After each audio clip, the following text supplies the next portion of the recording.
Théophile Gautier, le pavillon sur l'eau. Dans la province de Canton, à quelques lieues de la ville, demeuraient porte à porte deux Chinois riches retirés des affaires. À quelle époque, c'est ce qu'il importe peu de savoir, les contes n'ont pas besoin d'une chronologie bien précise. L'un de ces Chinois s'appelait Tu et l'autre Quan. Tu avait occupé de hautes fonctions scientifiques. Il était hamelin et lettré de la chambre de Jaspe. Quan, dans des emplois moins relevés, avait su amasser de la fortune et de la considération. Tu et Quan, que reliait une parenté éloignée, s'étaient aimés autrefois. Plus jeunes, ils se plaisaient à se réunir avec quelques-uns de leurs anciens condisciples, et pendant les soirées d'automne, ils faisaient voltiger le pinceau chargé de noir sur le treillis du papier à fleurs, et célébraient par des improvisations la beauté des reines marguerites, tout en buvant de petites tasses de vin. Mais leurs deux caractères, qui ne présentaient d'abord que des différences presque insensibles, devinrent avec le temps tout à fait opposés. Telle une branche d'amandier qui se bifurque et dont les baguettes, rapprochées par le bas, s'écartent complètement au sommet, de sorte que l'une répand son parfum amer dans le jardin, tandis que l'autre secoue sa neige de fleurs en dehors de la muraille. D'année en année, tout prenait de la gravité. Son ventre s'arrondissait majestueusement, son triple menton s'étageait d'un air solennel. Il ne faisait plus que des distiques moraux bons à suspendre au poteau des pavillons, tandis qu'au courant, au contraire, semblait se ragaillardir avec l'âge. Il chantait plus joyeusement que jamais le vin, les fleurs et les hirondelles. Son esprit, débarrassé de soins vulgaires, était vif et alerte comme celui d'un jeune homme, et quand le mot qu'il fallait enchâsser dans un verre avait été donné, sa main n'hésitait pas un seul instant. Peu à peu, les deux amis s'étaient pris d'animosité l'un contre l'autre. Ils ne pouvaient plus se parler sans s'égratigner de paroles piquantes, et ils étaient comme deux haies de ronces hérissées d'épines et de griffes. Les choses tinrent au point qu'ils n'eurent plus aucun rapport ensemble, et firent pendre chacun de son côté à la façade de leur maison une tablette portant la défense formelle qu'aucun des habitants du logis voisin, sous quelque prétexte que ce fût, en franchit jamais le seuil. Oh, ils auraient bien voulu pouvoir déraciner leur maison et les planter ailleurs. Malheureusement, cela n'était pas possible. Tout essaya même de vendre sa propriété, mais il n'en put trouver un prix raisonnable, et d'ailleurs, il en coûte toujours de quitter les lambris sculptés, les tables polies, les fenêtres transparentes, les treillis dorés, les sièges de bambou, les vases de porcelaine, les cabinets de laque rouge ou noir, les cartouches d'anciens poèmes qu'on a pris tant de peine à disposer.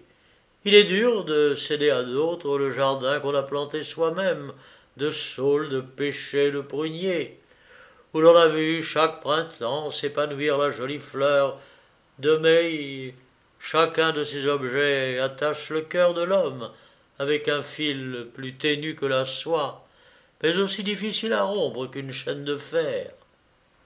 À l'époque où Tu et Quan étaient amis, ils avaient fait élever dans leur jardin chacun un pavillon sur le bord d'une pièce d'eau commune aux deux propriétés.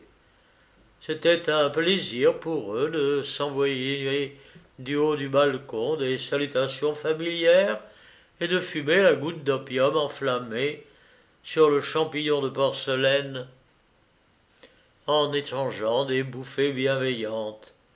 Mais depuis leur dissension, ils avaient fait bâtir un mur qui séparait l'étang en deux portions égales, Seulement, comme la profondeur du bassin était grande, le mur s'appuyait sur des pilotis formant des espèces d'arcades basses dont les baies laissaient passer les eaux sur lesquelles s'allongeaient les reflets du pavillon opposé. Ces pavillons comptaient 3 étages avec des terrasses en retraite. Les toits, retroussés et courbés aux angles en pointe de sabot, étaient recouverts de tuiles rondes et brillantes, semblables aux écailles qui papillonnent le ventre des carpes. Sur chaque arête se profilaient des dentelures en forme de feuillage et de dragon. Des piliers de vernis rouge, réunis par une frise découpée à jour, comme la feuille d'ivoire d'un éventail, soutenaient cette toiture élégante. Leur fût reposait sur un petit mur bas, plaqué de carreaux de porcelaine disposés avec une agréable symétrie et bordé d'un garde-fou d'un dessin bizarre, de manière à former devant le corps de logis une galerie ouverte. Cette disposition se répétait à chaque étage, non sans quelques variantes. Ici, les carreaux de porcelaine étaient remplacés par des bas-reliefs représentant divers sujets de la vie champêtre, un lacis de branches curieusement difformes et faisant des coudes inattendus se substituait au balcon des poteaux, peints de couleurs vives, servaient de piédestaux à des chimères verruqueuses, à des monstres fantastiques produits de toutes les impossibilités soudées ensemble. L'édifice terminait par une corniche évidée et dorée, garnie d'une balustrade de bambou aux nœuds égaux, ornée à chaque compartiment d'une boule de métal. L'intérieur n'était pas moins somptueux. Aux parois des murailles, des vers de Fuchin et de Li Pai Pei étaient écrits d'une main agile, par lignes perpendiculaires en caractères d'or sur fond de lac. Des feuilles de talc laissaient filtrer à travers les fenêtres un jour laiteux et couleur d'opale, et sur leurs rebords des pots de pivoine, d'orchis, de primevère, de la Chine, d'érythrine à fleurs blanches, placés avec art, réjouissaient les yeux par leurs nuances délicates. Les carreaux, d'une soie magnifiquement ramagée, étaient disposés dans les coins de chaque chambre, et sur les tables, qui renvoyaient des reflets comme un miroir, on trouvait toujours des cure-dents, des éventails, des pipes d'ébène, des pierres de porphyre, des pinceaux et tout ce qui est nécessaire pour écrire.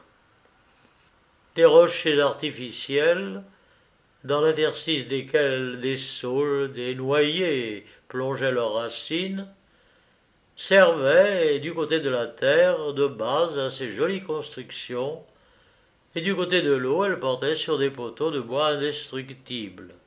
C'était en réalité un coup d'œil charmant de voir le saule précipité du haut de ces rochers vers la surface de l'eau, ses filaments d'or et ses houppes de soie, et les couleurs brillantes des pavillons reluire dans un cadre de feuillage bigarré. Sous le cristal de l'onde folâtraient par bandes des poissons d'azur écaillés d'or, des flottes de jolis canards à col d'émeraude manœuvraient en tous sens, et les larges feuilles du nymphéanellumbo s'étalaient paresseusement sous la transparence diamantée de ce petit lac alimenté par une source vive. Excepté vers le milieu, où le fond était formé d'un sable argenté d'une finesse extraordinaire, et où les bouillons de la source qui sourdaient n'eussent pas permis à la végétation aquatique d'implanter ses fibrilles, tout le reste de l'étang était tapissé du plus beau velours qu'on puisse imaginer par des nappes de cressons vivaces.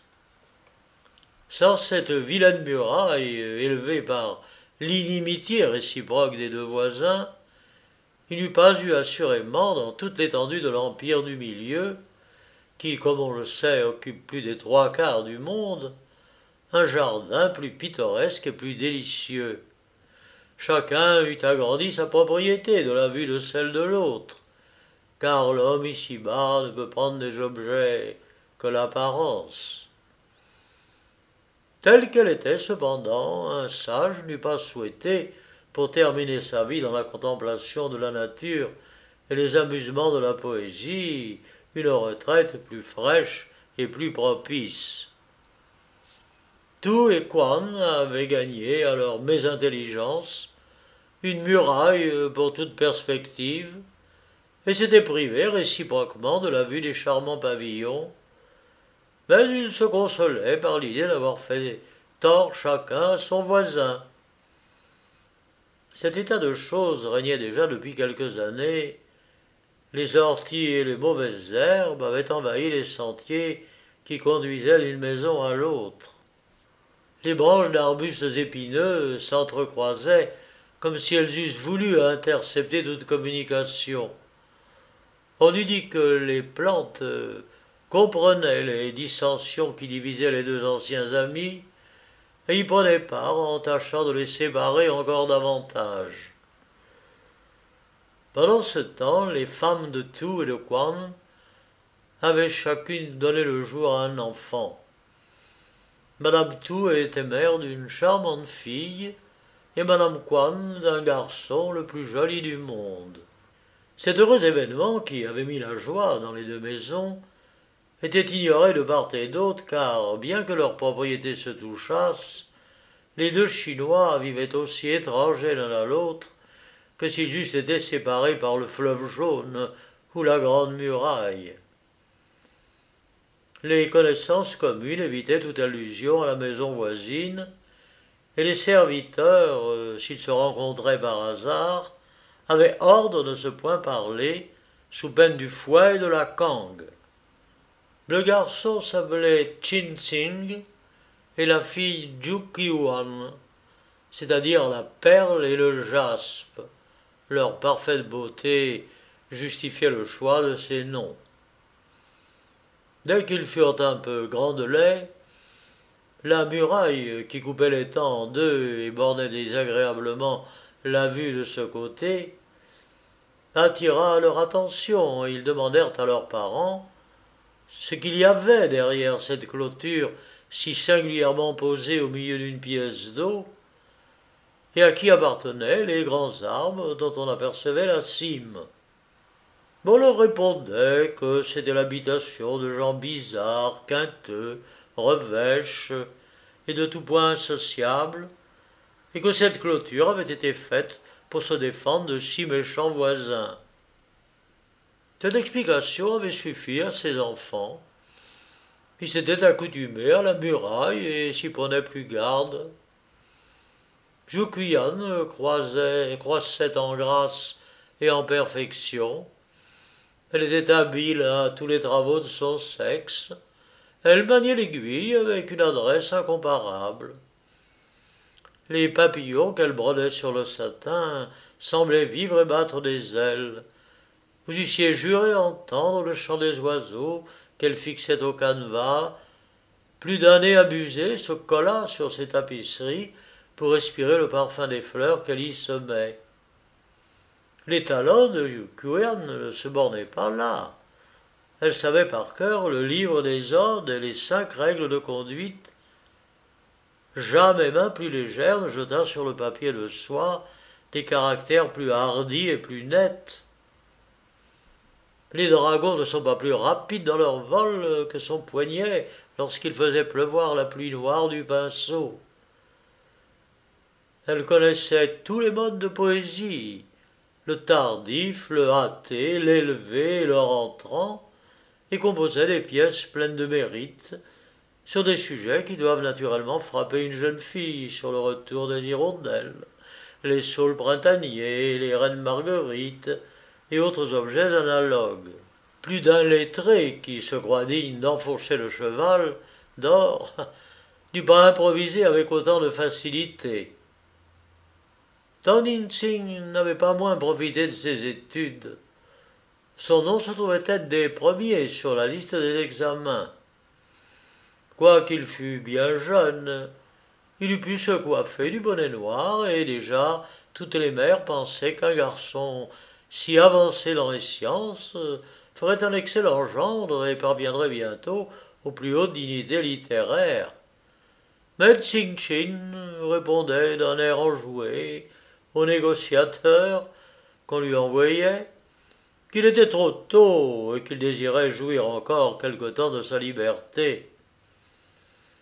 Il refusa successivement Hongjiu, Lom Menjil, Homma Pofo et autres jeunes personnes fort distinguées.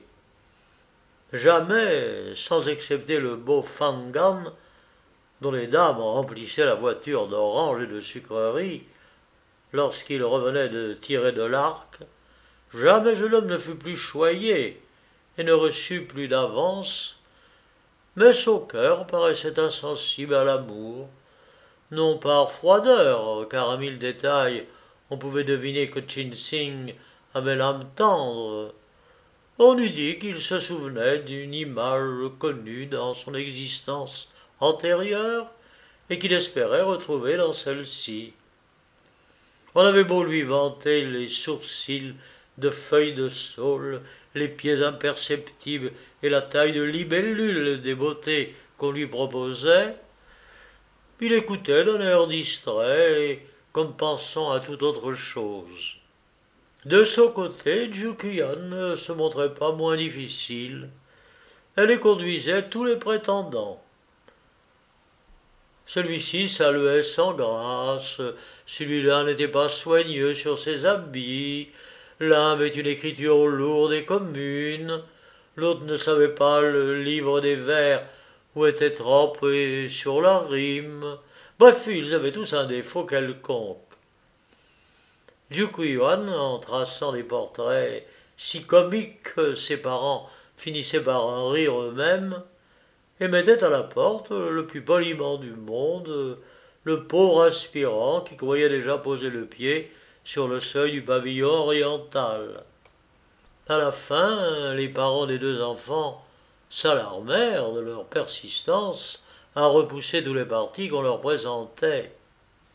Madame Tu et Madame Kuan, préoccupées sans doute de ces idées de mariage, continuaient dans leurs rêves de nuit, leurs pensées de jour. Un des songes qu'elles firent les frappa particulièrement. Madame Kuan rêva qu'elle voyait sur la poitrine de son fils Ching Sing une pierre de jaspe si merveilleusement polie qu'elle jetait des rayons comme une escarboucle. De son côté, Madame Tu rêva que sa fille portait au cou une perle du plus bel orient et d'une valeur inestimable.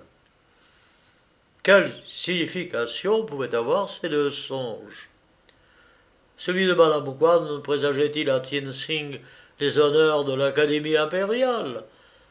Et celui de Madame Tu voulait-il dire que Yugian trouverait quelque trésor enfoui dans le jardin ou sous une brique de l'âtre? Une telle explication n'avait rien de déraisonnable.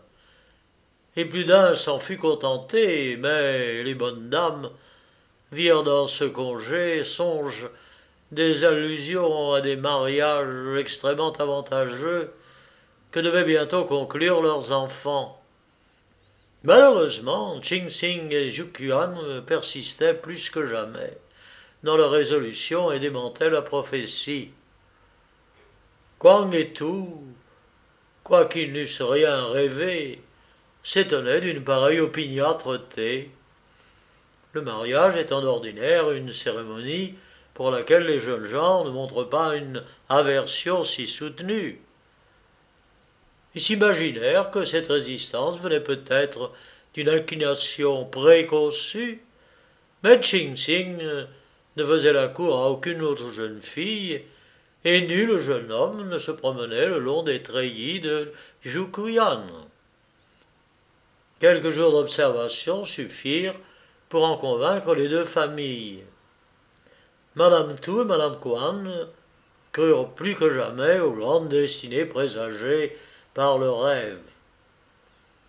Les deux femmes allèrent chacune de son côté consulter le bonze du temple de Fou Un bel édifice aux toits découpés, aux fenêtres rondes, tout reluisant d'or et de fernis, plaqué de tablettes votives, et orné de mâts où flottent des bannières de soie historiées de chimères et de dragons, ombragées d'arbres millénaires et d'une grosseur monstrueuse. Après avoir brûlé du papier doré et les parfums devant l'idole, le bose répondit à Madame Tout qu'il fallait le jaspe à la perle, et à Madame Guan qu'il fallait la perle au jaspe, et que leur union seule pouvait terminer toutes les difficultés. Peu satisfaites de cette réponse ambiguë, les deux femmes revinrent chez elles, sans s'être vues au temple par un chemin différent. Leur perplexité était encore plus grande qu'auparavant. Il arriva qu'un jour Jukuyan était accoudé à la balustrade du pavillon champêtre, précisément à l'heure où Ching Sing en faisait autant de son côté. Le temps était beau, aucun nuage ne voilait le ciel, il ne faisait pas assez de vent pour agiter une feuille de tremble, pas une ride ne moirait la surface de l'étang, plus uni qu'un miroir. À peine si dans ces jeux, quelques carpes faisant la cabriole venaient y tracer un cercle bientôt évanoui. Les arbres de la rive s'y réfléchissaient si exactement que l'on hésitait entre l'image et la réalité. On eût dit une forêt plantée la tête en bas, et soudant ses racines aux racines d'une forêt identique. Un bois qui se serait noyé pour un chagrin d'amour, et les poissons avaient l'air de nager dans le feuillage et les oiseaux de voler dans l'eau. Jukian s'amusait à considérer cette transparence merveilleuse, lorsque, jetant les yeux sur la portion de l'étang qui avoisinait le mur de séparation, elle aperçut le reflet du pavillon opposé qui s'étendait jusque-là en glissant par-dessous l'arche. Elle n'avait jamais fait attention à ce jeu d'optique qui la surprit et l'intéressa. Elle distinguait les piliers rouges, les frises découpées, les pots de reine Marguerite, les girouettes dorées, et si la réfraction ne les eût renversées, elle aurait lu les sentences inscrites sur les tablettes. Mais ce qui le tena au plus haut degré, ce fut de voir penché sur la rampe du balcon, dans une position pareille à la sienne, une figure qui lui ressemblait d'une telle façon que si elle ne fût pas venue de l'autre côté du bassin, elle l'eût prise pour elle-même. C'était l'ombre de Ching Sing. Et si l'on trouve étrange qu'un garçon puisse être pris pour une demoiselle, nous répondrons que Ching Sing, à cause de la chaleur, avait ôté son bonnet de licencié, qu'il était extrêmement jeune et n'avait pas encore de barbe. Ses traits délicats, son teint uni et ses yeux brillants pouvaient facilement prêter à l'illusion qui, du reste, ne dura guère. Jukuyan, au mouvement de son cœur, reconnut bien vite que c'était point une jeune fille dont l'eau répétait l'image. Jusque-là, elle avait cru que la terre ne renfermait pas l'être créé pour elle, et bien souvent elle avait souhaité d'avoir à sa disposition un des chevaux de Fargana qui font 1000 lieues par jour pour le chercher dans les espaces imaginaires. Elle s'imaginait qu'elle était dépareillée en ce monde, et qu'elle ne connaîtrait jamais la douceur de l'union des sarcelles. Jamais, se disait-elle, je ne consacrerai la lentille d'eau et la lisma sur l'autel des ancêtres, et j'entrerai seul parmi les mûriers et les ormes. En voyant cette ombre dans l'eau, elle comprit que sa beauté avait une sœur ou plutôt un frère. Loin d'en être fâchée, elle se trouva toute heureuse. L'orgueil de se croire unique céda bien vite à l'amour, car dès cet instant le cœur de Yukian fut lié à jamais. Un seul coup d'œil échangé, non pas même directement, mais par simple réflexion, suffit pour cela. Qu'on n'accuse pas là-dessus Junqian de frivolité. Devenir amoureuse d'un jeune homme sur son reflet, n'est-ce pas une folie? Mais à moins d'une longue fréquentation qui permette d'étudier les caractères, que voit-on de plus dans les hommes? Un aspect purement extérieur, pareil à celui donné par un miroir. Et n'est-ce pas le propre des jeunes filles de juger de l'âme d'un futur par l'émail de ses dents et la coupe de ses ongles? Ching-Ching avait aussi aperçu cette beauté merveilleuse. Est-ce un rêve que je fais tout éveillé? S'écria-t-il. Cette charmante figure qui scintille sous le cristal de l'eau doit être formée des rayons argentés de la lune par une nuit de printemps et du plus subtil arôme des fleurs. Quoique je ne l'ai jamais vue, mais je la reconnais. C'est bien elle dont l'image est gravée dans mon âme, la belle inconnue à qui j'adresse mes distiques et mes quatrains. Ching-Ching en était là de son monologue, lorsqu'il entendit la voix de son père qui l'appelait. Mon fils, lui dit-il, c'est un parti très riche et très convenable que l'on te propose par l'organe de Wing, mon ami. C'est une fille qui a du sang impérial dans les veines, dont la beauté est célèbre, et qui possède toutes les qualités propres à rendre un mari heureux. Ching-Ching, tout préoccupé de l'aventure du pavillon, et brûlant d'amour pour l'image entrevue dans l'eau, refusa nettement. Son père, outré de colère, s'emporta et lui fit les menaces les plus violentes. Mauvais sujet, s'écria le vieillard. Oh, si tu persistes dans ton entêtement, je prierai le magistrat qu'il te fasse enfermer dans cette forteresse occupée par les barbares d'Europe, d'où l'on ne découvre que des roches battues par la mer, des montagnes coiffées de nuages, et des eaux noires sillonnées par ces monstrueuses inventions, des mauvais génies qui marchent avec des roues et vomissent une fumée fétide. Ah! Là, tu auras le temps de réfléchir et de t'amender. Ces menaces n'effrayèrent pas beaucoup de Ching-Ching, qui répondit qu'il accepterait la première épouse qu'on lui présenterait, pourvu que ce ne fût pas celle-là. Le lendemain, à la même heure, il se rendit au pavillon champêtre, et comme la veille, se pencha en dehors de la balustrade.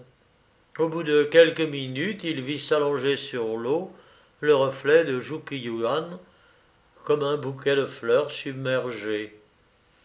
Le jeune homme posa la main sur son cœur, mit des baisers au bout de ses doigts et les envoya au reflet avec un geste plein de grâce et de passion.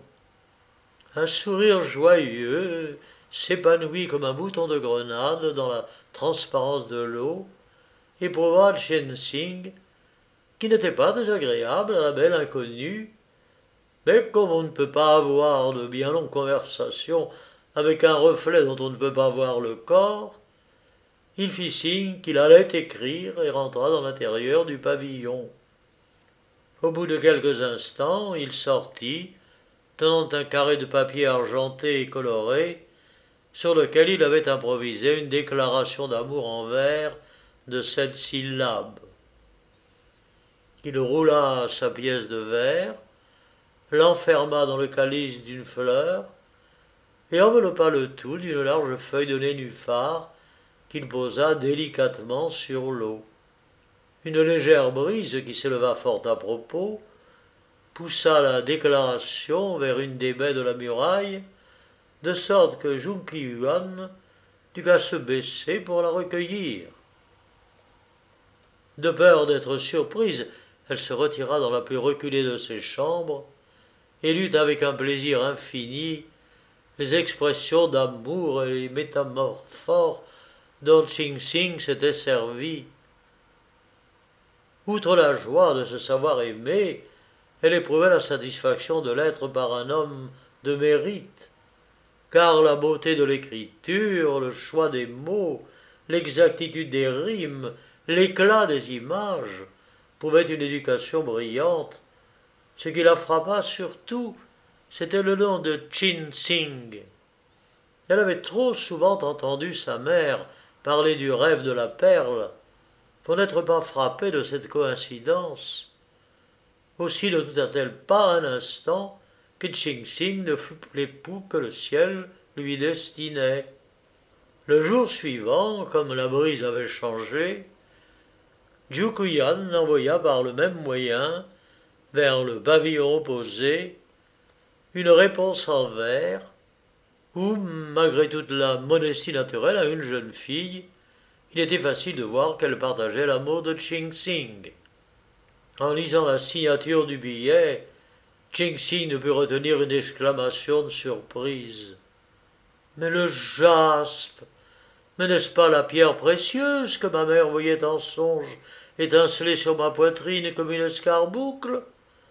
Oh, décidément, il faut que je me présente dans cette maison, car c'est là qu'habite l'épouse prophétisée par les esprits nocturnes. » Comme il allait sortir, il se souvint des dissensions qui divisaient les deux propriétaires et des prohibitions inscrites sur la tablette, et ne sachant quel parti prendre, il conta toute l'histoire à madame Quan. Zhu Qiuan, de son côté, avait tout dit à madame Tu. Ces noms de perles et de jaspe parurent décisifs aux deux matrones, qui retournèrent au temple de Faux consulter le bonze. Le bonze répondit que telle était en effet la signification du rêve, et que ne pas s'y conformer serait encourir la colère céleste. Touché des instances des deux mères, et aussi par quelques légers présents qu'elles lui firent, il se chargea des démarches auprès de Tu et de Quan, et les entortilla si bien qu'ils ne purent se dédire lorsqu'il découvrit la vraie origine des époux. En se revoyant après un si longtemps, les deux anciens amis s'étonnèrent d'avoir pu se séparer pour des causes si frivoles, et sentirent combien ils s'étaient privés l'un et l'autre. Les noces se firent, la perle et le jaspe purent enfin se parler, autrement que par l'intermédiaire d'un reflet. En furent-ils plus heureux? Oh, c'est ce que nous n'oserions affirmer, car le bonheur n'est souvent qu'une ombre dans l'eau.